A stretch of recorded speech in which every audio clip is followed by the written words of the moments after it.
take another step! People like you don't live here! Shut up! I own this mansion! A black woman buys the most expensive mansion in an elite neighborhood and arrives quietly. And the first thing that happens when she arrives? An HOA cop with a cheap vest and a big mouth blocks her at the door, tells her she doesn't belong, and threatens to throw her out of her own house. But what he didn't realize in that moment was that stopping this woman would become the biggest mistake of his entire life. The cab rolled to a slow stop in front of the gated entrance, its wipers dragging across the windshield with a tired squeak.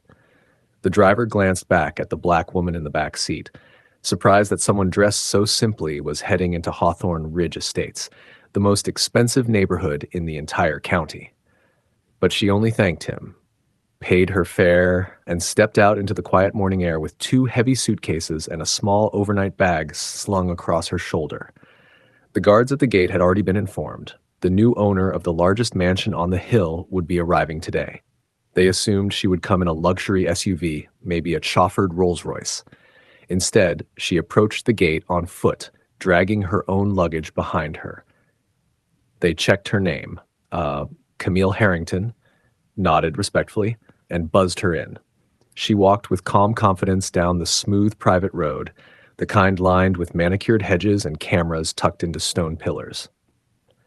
At the far end of the cul-de-sac stood the home, a newly built, glass-fronted mansion worth more than most of the neighborhood combined. And standing in front of it, leaning against the brick mailbox with faux authority, was HOA cop Brent Halford, the man assigned to greet and assist the incoming homeowner. Brent had been told the new owner would arrive today. Brent had not been told she would look like this. He straightened the black HOA patrol vest strapped across his chest as Camille approached. To him, she looked like any regular renter. Casual hoodie, leggings, worn sneakers, hair pulled back, simply. Not the owner of a multi-million-dollar mansion, and certainly not someone he believed belonged in his neighborhood. As she reached the walkway to her own front door, Brent stepped directly into her path, holding one hand up like he was stopping traffic. "Whoa, whoa, whoa. And just what do you think you're doing?" he snapped, eyes narrowing. "Are you blind or just lost? This house isn't for people like you." Camille blinked, confused for a moment, then tried to offer a polite smile.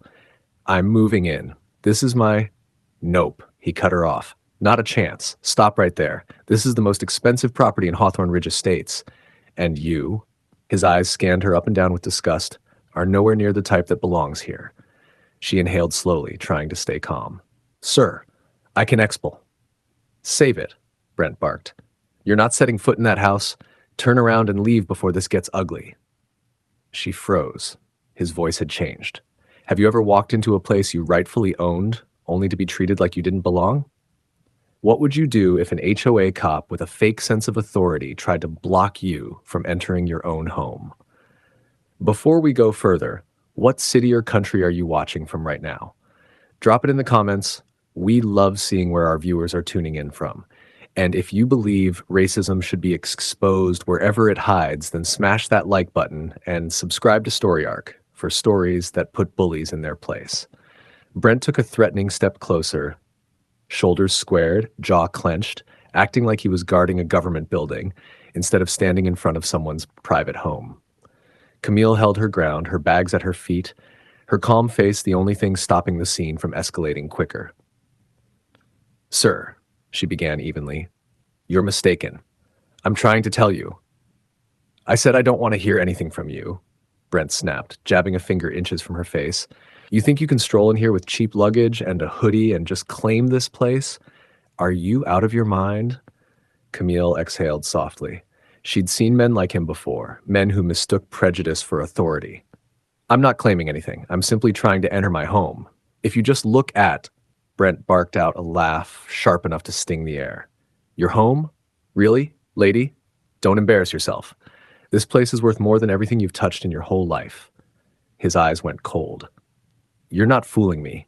You're either a squatter, a scammer, or someone's little side project trying to sneak in." She folded her arms gently over her chest. "You don't know who I am."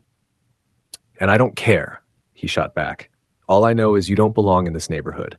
Now pick up your bags and move along before I remove you myself." The words landed with deliberate cruelty. And now the mask wasn't just slipping, it was gone completely. He leaned in closer. Did you really think someone like you could afford this house? That I'd just watch you walk in like you owned it? You're out of your damn league. Feeling the pressure closing in, Camille reached into her bag. If you'd let me show you my ID, you'd understand who Brent slapped her hand away sharply. I said, I'm not looking at anything you have. I don't take orders from you. I'm the authority here. He grabbed her suitcase handle and yanked it away from the steps. Last warning, leave, now. But before he could drag the rest of her luggage across the pavement, a sharp voice cut through the tension like a blade. Brent, what in God's name do you think you're doing? Both of them turned. Storming down the walkway was Mr. Roland Pierce, one of the senior HOA board members, older, well-dressed, and absolutely furious as he approached. Brent, Pierce repeated, eyes blazing, do you have any idea who you're talking to? Brent froze, his grip still tight on Camille's suitcase handle. The color drained from his face as Pierce marched up the driveway, his expression caught somewhere between disbelief and boiling outrage. Sir, Mr. Pierce, I was just handling a trespasser, Brent stammered quickly. This woman is trying to break into the newest property. I've been telling her to leave, but she... Stop talking, Pierce ordered sharply. Right now. Brent swallowed hard. Pierce turned to Camille, his entire demeanor shifting into immediate respect. Ma'am, I am so unbelievably sorry for what you just experienced. I came early to welcome you personally, but clearly I didn't arrive fast enough. Brent blinked, utterly confused. Well, welcome her? So what are you talking about? Pierce swung around and glared at him as if he'd just set fire to the neighborhood. Brent, this is the homeowner, the owner of this mansion, the person you were assigned to assist today. Brent's mouth fell open. No, that's not. She can't be. Pierce stepped even closer, lowering his voice but making every word sting. It is not only possible, it's reality. Brent staggered back a step, shaking his head like the truth couldn't fit inside it. But she came in a cab. She's not dressed. She doesn't look. Pierce snapped. Finish that sentence and I'll escort you out myself. Camille finally spoke, her voice calm but carrying the weight of someone who had held her patience far past its limit. Mr. Pierce, thank you. But it's all right. I wanted to see exactly how your enforcement officer would behave when meeting someone he assumed had no power. Her gaze locked onto Brent like a quiet storm, and he gave me the full demonstration. Pierce looked at her in surprise. Ma'am? She turned toward him. After what happened with your last HOA president, Marcia Whitmore, the one you removed for discriminatory behavior, I wanted to understand what kind of culture she left behind. I knew this officer worked closely under her. I wanted to see him unfiltered. Brent's throat bobbed in panic. Ma'am, wait, please, I didn't. I wasn't. Camille raised a hand gently, silencing him without effort. Now I know exactly who he is, she said softly, exactly what kind of man represents this community and exactly what needs to be removed. Brent's knees looked ready to buckle.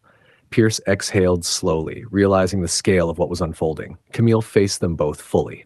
Mr. Halford, she looked directly at the trembling HOA cop. I'm not just the homeowner. I'm your new HOA president.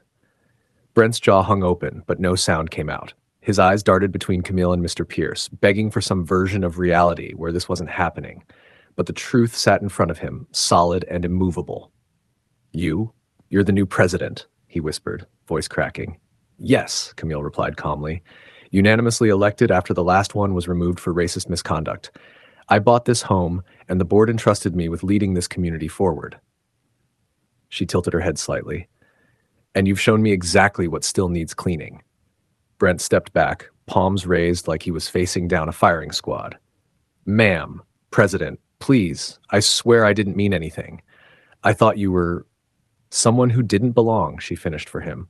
Someone who couldn't possibly afford this? Someone you could bully because you assumed she had no power? Brent's mouth opened and closed uselessly. Camille held out her hand toward him, not for a shake, but for surrender. Your badge, Mr. Halford. Brent froze. Ma'am, please. I need this job. I didn't know who you were. If I had known. But that's the problem, she said softly. Your respect depends on who someone is, not how you treat them, which means you're unfit for this role. She didn't raise her voice. She didn't need to. Hand it over. Brent's shaking fingers unclipped the black HOA patrol badge from his vest and placed it reluctantly into her palm. His voice broke. Camille nodded once. Thank you. And now for the final part. Brent blinked, terrified. Final? You're no longer welcome in Hawthorne Ridge Estates, she said. Pack your things. You'll be escorted out.